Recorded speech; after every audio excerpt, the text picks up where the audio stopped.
I'm in the Esperlin lounge here on the MS Trollfjord. This Hurtigruten ship was built in 2002, originally to serve the Norwegian coastal route.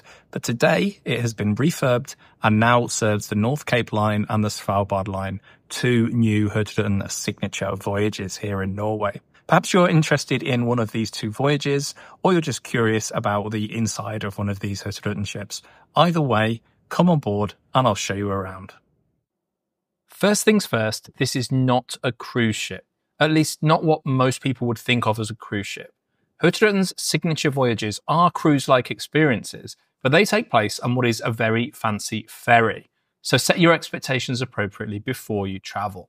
The gangway for all port calls is on deck 4, so let's start there.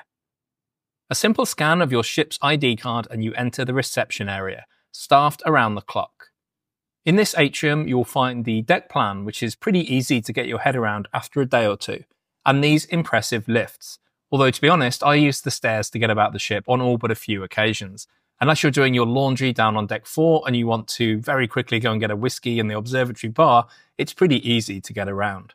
I mentioned the laundry, and yes, that's down here on deck 4. If you're doing one of the full signature voyages, they're 2 weeks long, so you'll probably want to use these facilities at some point.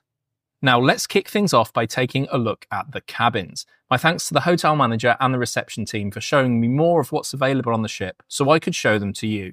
Let's start with the cheapest option, the inside cabin. These have been upgraded from some of the coastal route ferries and are now a more comfortable space to spend a week or two. In some cabins, one of the beds converts into a sofa for daytime use.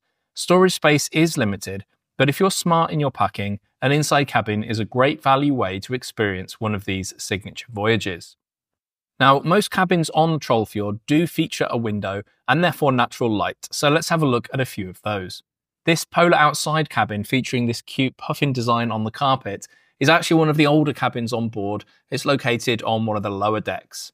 Other than the L-shaped layout of the beds, you'll see they're very similar to the inside cabin, although I think there's slightly more space here. The desk is a little bit bigger, for example. Now a quick look at an Arctic Superior cabin. You'll see these aren't actually any bigger than the regular outside cabins, so bear this in mind when you're making your choice.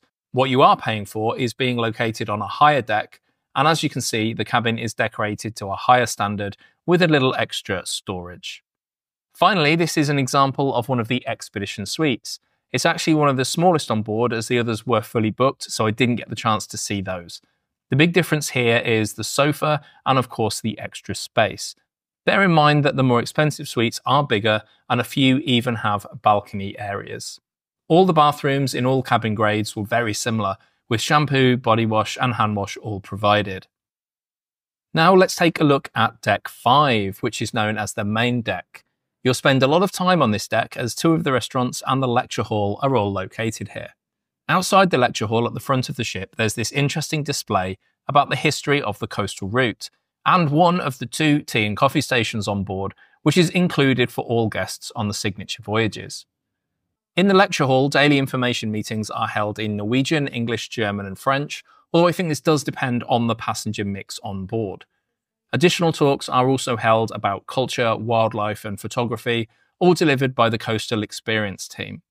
Farther down deck 5, you'll find this well-stocked shop, selling a combination of practical outdoor gear and souvenirs, including these fun postcards. Now, with 2 of the main restaurants on this deck, I'm going to hand over to the food and beverage manager to introduce the dining concepts on the Trollfjord for the signature voyages, the North Cape Line and the Svalbard Line. Welcome on board MS Trollfjord. My name is Marcus. I've been within this company for 8 years, and currently my position is the food and beverage manager here on board MS Trollfjord. So on MS Trollfjord and our signature voyages, we have even enhanced our culinary experience to our guests to one level higher. And this we did through our 3 unique restaurants on board here.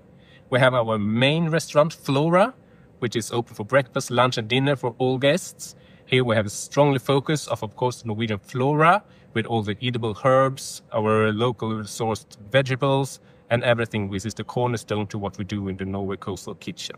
So here you can enjoy big buffets for breakfast and lunch, and during the evening we have a small a la carte with refined dishes, where we focus on the old traditional Norwegian cooking and preservation method, but all presented in a little bit more modern and tasty way.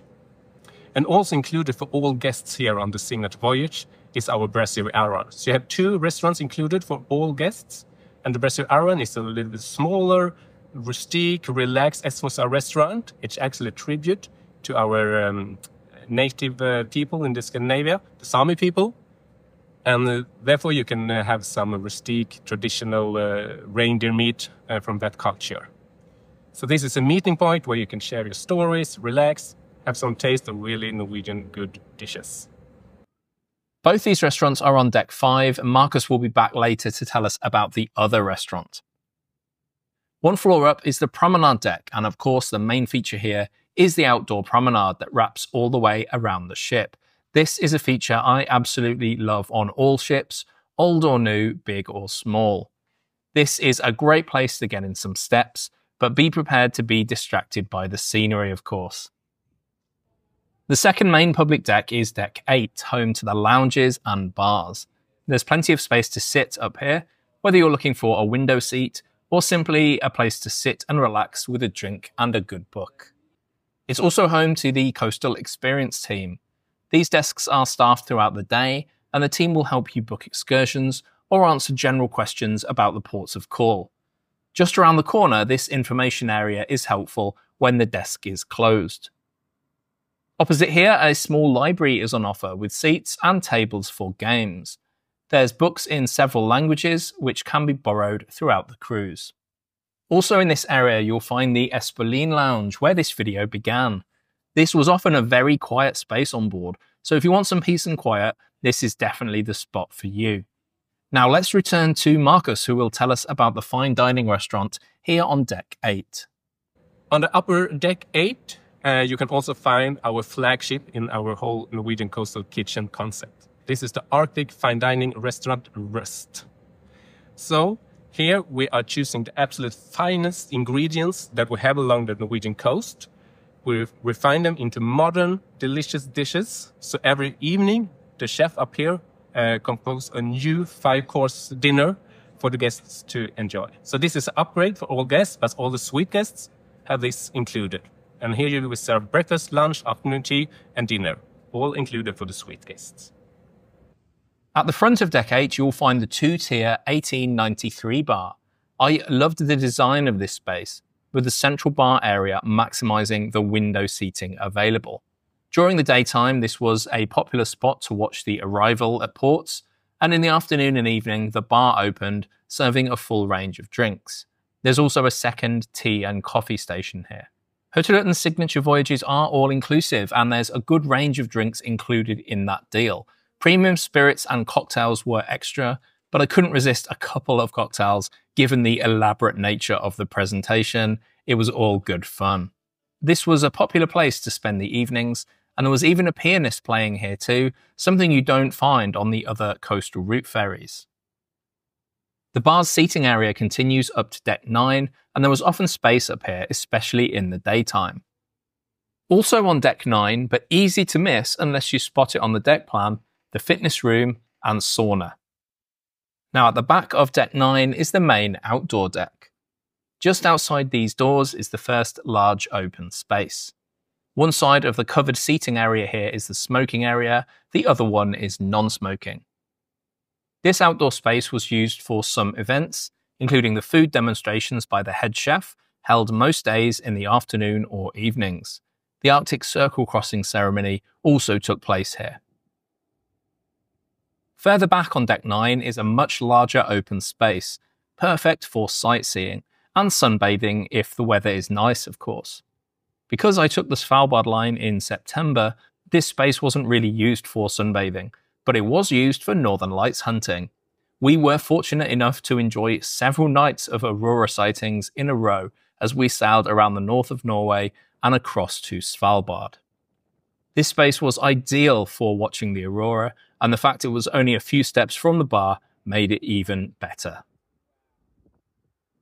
So that was the MS Trollfjord, a very comfortable place to spend a week or two exploring the best of what the Norwegian coastline has to offer. But what is the experience like on board? Check this video out next to see my story of my week on the Svalbard Line, sailing from Bergen all the way up to Longyearbyen here on the Trollfjord. See you over there, and thanks for watching.